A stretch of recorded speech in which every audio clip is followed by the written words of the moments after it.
Wano's world. My baby mama trippin', she been going through my phone. Tired of me cheating, I can't leave these hoes alone. Hella pics, hella tips on my cash out. It's like hold up. Ooh, what up though, y'all? Now, some people been in my inbox asking me why I ain't spoke on this Gucci Mane thing. And for a minute, I was trying to figure out exactly what I wanted to say about it. But let's get into it. You know what I'm saying? I'm going to go ahead and just give you my 1-2.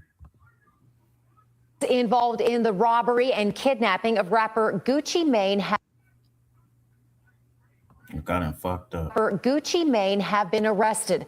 Officials say the alleged ringleader behind the attack was rapper Pooh Shiesty. Our Braseda Olguin has been on top of this story and has the latest.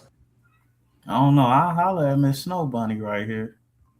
Aside from learning that the ninth and final suspect has been arrested, we've been able to obtain video which shows the FBI at Pooh Shiesty's home the day he was arrested. Take a look at that video. This happened in Memphis. Federal authorities say Shiesty was the ringleader behind the attack on Gucci Mane here in Dallas. That incident happened back in January.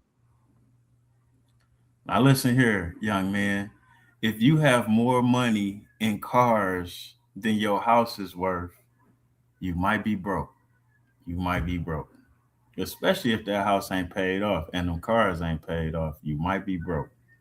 January at a music studio located off Dallas Parkway. The DOJ says Gucci Mane and 2 others were allegedly kidnapped and robbed at gunpoint. They say 9 people were involved, including Pooh Shiesty's father and Big 30. For background, man, look at all them names. Now dig here, all y'all didn't heard this story, all y'all know what's going on, and the whole thing is Gucci Mane violating the street code. This ain't even about the street code. This ain't about the street code at all. This is about the man code. And Gucci on man code, on his own man code, because your morality is to the individual. Gucci promotes not snitching. Gucci said he'd rather die than tell on somebody. Gucci was in a bad record deal, or so he said he was in a bad record deal with who? Big Cat. Now, how did Gucci get out of that record deal? You think he did lawyers, or you think he tried some street shit? Shit, Gucci was signed to Miss Deb. Do you think he legally got out of that deal, or he strong-armed his way out of that deal? You get where I'm going with this? As a matter of fact, Gucci was promoting killing, a murder that he might not even did. He's been living off of that all this time.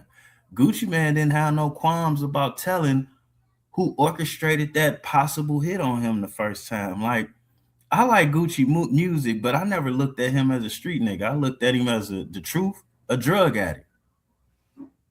It's a whole lot of drug addicts that's from the streets, and they do drug addict shit, but that don't necessarily make them street niggas. Gucci said he was a robber and X, Y, and Z. He doesn't have any reputation for being a big time drug dealer, not that I've heard of. So when you add all this up, the life that he was living, the things that he promoted, the things that he's done, for it to come around, for karma to come around and bite him in the ass, and then for you to say, oh no, karma can't bite me because I'm married now. Oh, karma can't bite me because I'm an executive now. Man, you was an executive when you had a problem with Waka Flocka. You was an executive when you was talking about smoking on Pookie Low. I don't get this. And the reality of the situation is, with these record deals, a lot of these artists will tell you they bosses, and they already getting a bold percentage of the pie. Somebody else putting up the money, and then they splitting the bold percentage of the pie with their artists. I don't really have no picks and chooses when it comes to things like this. I try to stay out of the conversation because people fake as hell. Gucci would been hanging with QCP, and QCP is a gangster rat. I have it on good information that QCP tried to have a content creator touched up for exposing the fact that he was a gangster rat. Now think about that. In one situation, you get caught snitching, and then you say, well, I ain't with the streets no more. And then you run into a content creator he wasn't the one to expose it. He was just one of the louder voices speaking on QCP being a snitch, and your idea how to handle that was to try to get at this nigga. Even though you already on paper for being a snitch, you still tried to send love taps his way until you saw they wasn't no hoes. So all of this is to me, it's not even snitching, it's not even street shit. Y'all niggas trying to play both sides of the fence. When it benefits you to perpetrate the role of a street dude, you do it. When it benefits you to tell, you do it. And this is why I retired from selling drugs, man. A lot of you niggas don't belong in the streets. To me, Gucci Mane, even though he got songs I like, he's nothing more than a dope fiend. He was a dope fiend back then when he was strung out on stuff. And now he's a dope fiend now that his wife is orchestrating whatever pills she give him to produce whatever reaction she feels like is sufficient for they day and they life. And I ain't really got nothing against that. That's their life. But the same thing like in a Diddy situation, when you seeing drug addicts do drug addict shit, like you can't judge them like you judge everybody else. I do know he know better. And then I do know he's done stuff like this to people. And it's like, well, if you've been living like this and putting it out there, and then furthermore, some of the guys that you had with you, they convoluting it. Some of them guys was the supposed to be street niggas, like your chef. I don't know. And for all of y'all making excuses, let's be clear.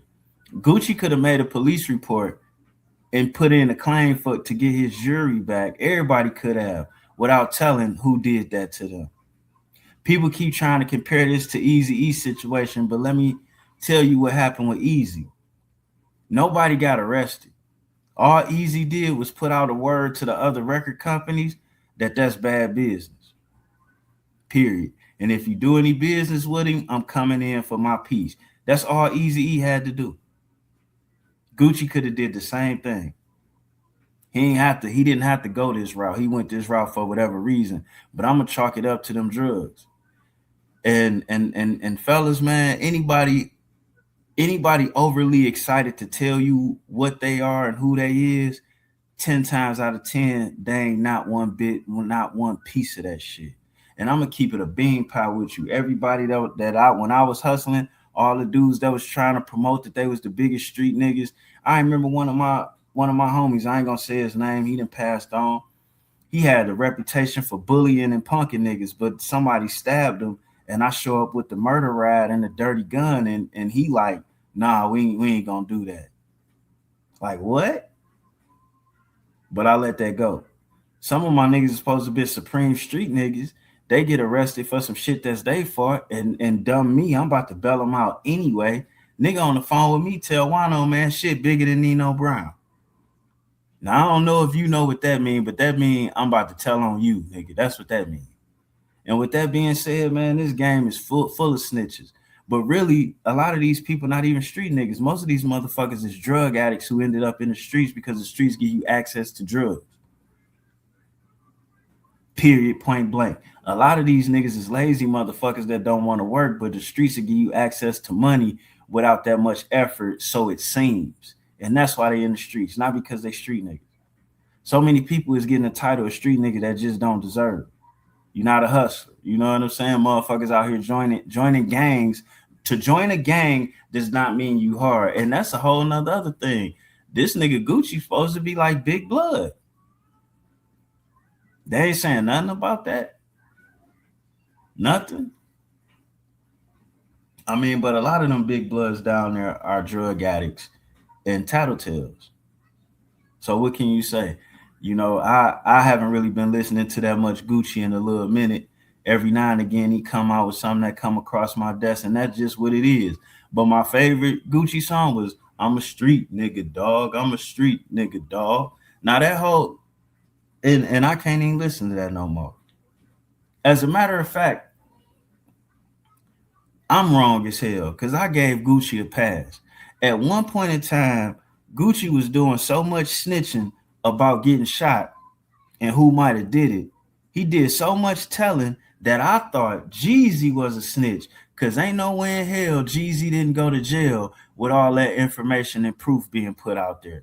That's what I thought back then. So then I just said, fuck it. You know, music is music. and the Hard to Kill came out. I liked the song or two on there, and I just played it. You know, it ain't like I'm friends with these niggas or I'm about to be hanging with them, so it ain't no big deal to me. But that don't mean what I've been seeing ain't right. I owe Jeezy apology. I don't know how he survived a nigga going and grab every microphone he could have, telling people that you sent somebody to kill him. I don't know how he evaded going to jail on that one. You know what I'm saying? And then, just so you know, if you're a street dude and somebody sends some people to kill you, commenting on that is not something you do. You either do something about it or you let it go. That's what that is. So we got to start recognizing people for what they are. You know what I'm saying? We might be putting too much responsibility on Gucci because he clearly been a dope fiend, and he clearly set up on the Breakfast Club. Well, maybe his wife told you how she used doctors and medications to control his mood and flow and everything. The nigga beard fake. I mean, hey, what can I say? What can I say? With that being said, man, I'm out of here. Gucci, it ain't about rapping. It ain't about snitching. It's about what you put out here, bro. And you put a whole lot of bullshit out here. That's why you having record label troubles. Think about it. You real good at finding talent because most of the people you find that you don't sign end up doing well. But the people you find and do sign end up doing horrible. That's a little bit more about your leadership and a little less about where they coming from. And clearly, being a drug addict around you is they gotta just be encouraged. And you sit there, call somebody a junkie, Big 30 a junkie, nigga, he look just like you used to. Period. But you don't see the flaw in yourself. You just gonna point it out to somebody else. Nigga, these motherfuckers is following your crank ass, bro. Now that would have been a real thing to come out and be like, you know what? I apologize. I was wrong. I misled people. You know what I'm saying? But you ain't doing that. You ain't doing the man thing. And that's what this whole thing coming about. It ain't even about the street code. Nigga, stand on your man. Stand on your manhood. And this ain't that. This ain't that at all. He ain't standing on his manhood at all. And then you was playing like you wasn't gonna tell, but you told. All of this is malarkey to me, man. Top grade malarkey. Top grade malarkey. No more, no less, man. We out of here. Hey. Stop expecting niggas who can't get pussy without flexing money, who can't get a decent looking chick without flexing money. Stop trusting them niggas in anything that's not above board because they already posing. And the bitch next to them know they ain't shit. That's a recipe that you can take to any kitchen and come out with a good meal. I promise you. We out.